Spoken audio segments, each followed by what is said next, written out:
The first reaction in hiding the truth. June 29th. June 1st. July 1914.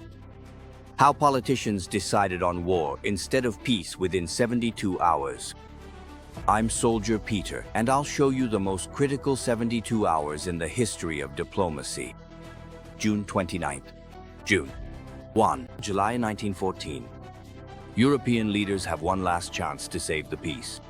Instead, they systematically choose war. And the worst? They lie to their own peoples about what they are doing. 29. June. Vienna. The decision for war. Morning of the 29th. June. Foreign Office. Vienna. Berchtold calls a crisis meeting. There is a piece of paper on the table. Possible responses to the Sarajevo assassination. Option A, diplomatic protest against Serbia. Option B, economic sanctions. Option C, military action. Berchtold cuts out the first two options. Gentlemen, diplomatic lies are no longer enough. We need a final solution to the Serbian question. Conrad, the chief of staff, is thrilled. Finally! They have been planning a war with them for 3 years. The most terrifying thing is that there is still no evidence of a connection between the assassins and the Serbian government. Austria is deciding on war before it even knows the facts. June 30th. Berlin, the German trap. Afternoon of June 30th. June 30th, German Foreign Ministry.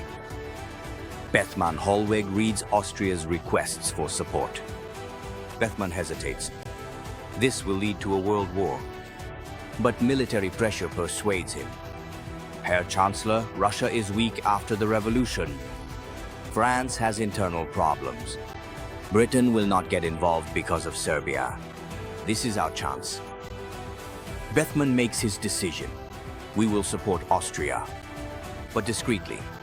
It must not look like German aggression. It is a fatal mistake. Germany gives Austria a free hand, but does not want to take responsibility for it. First, July 1st, Belgrade, Serbian panic. Morning in July, Serbian Ministry of Foreign Affairs. Prime Minister Nikola Pasic receives reports from agents in Vienna. Austria is planning an attack. Pasic panics. He knows the Black Hand is behind the assassination. He knows Austria will probably find out. He knows that Serbia doesn't stand a chance against Austria. Order: destroy all documents linking the government to the Black Hand. For the next 24 hours, Serbian officials burn papers, erase traces, and prepare alibis. Not only do they not try to uncover the truth, they actively hide it. 1st of July, Petrograd, Russian envy. Afternoon of the 1st of July, Winter Palace, Petrograd. Tsar Nicholas receives a report from the ambassador in Belgrade. Austria will likely attack Serbia. Foreign Minister Sazonov says we cannot allow Austrian dominance in the Balkans. That would mean the end of Russian influence. Nicholas hesitates, but that will lead to war with Germany. Sazonov: Your Majesty, France will support us. We have the strongest alliance in Europe. The Tsar agrees. If Austria attacks Serbia, we will support our Slavic brothers. You see the pattern. Every country has a reason to want war and ignores reasonable arguments. Fatal communication. The biggest problem is those 72 hours. No one is communicating the truth to anyone. Vienna writes to Berlin, we just need a little support against Serbia. Berlin writes to Vienna, you have our guarantees, but act quickly. Belgrade writes to St. Petersburg, we might need help. St. Petersburg writes to Belgrade, we stand by you under any circumstances. Everyone interprets the messages the way they want. Austria thinks it has German support for a big war. Germany thinks it's supporting a small war. Serbia thinks it has Russian guarantees. Russia thinks it can control the escalation. Everyone is wrong. The media starts turning the mill. On the evening of July, the European press broadcast the first lies.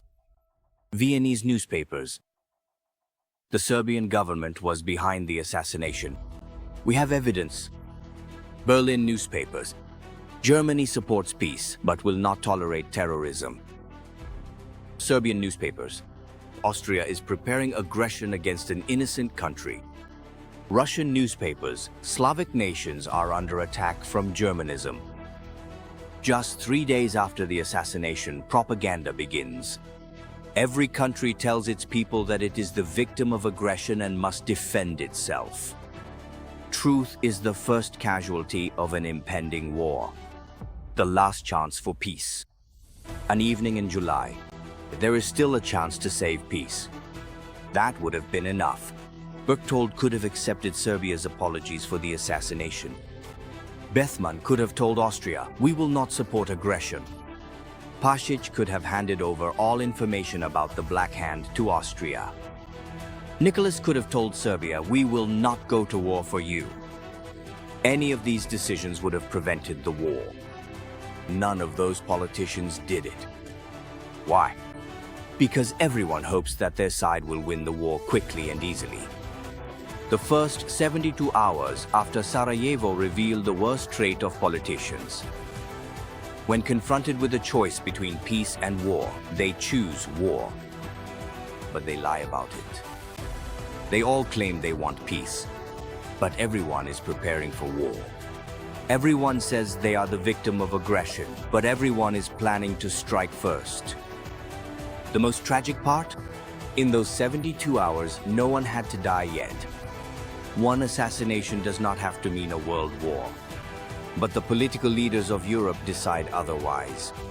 Next time, I'll delve into the intricate details of what transpired during the crucial period from the 2nd of July all the way through to the 6th of July, a pivotal moment when the initial preparations for what would become a devastating war gradually and ominously transformed into a clandestine and severe ultimatum, specifically designed and intended to utterly destroy the sovereignty of Serbia and, in doing so, strategically divide the entire continent of Europe into opposing factions.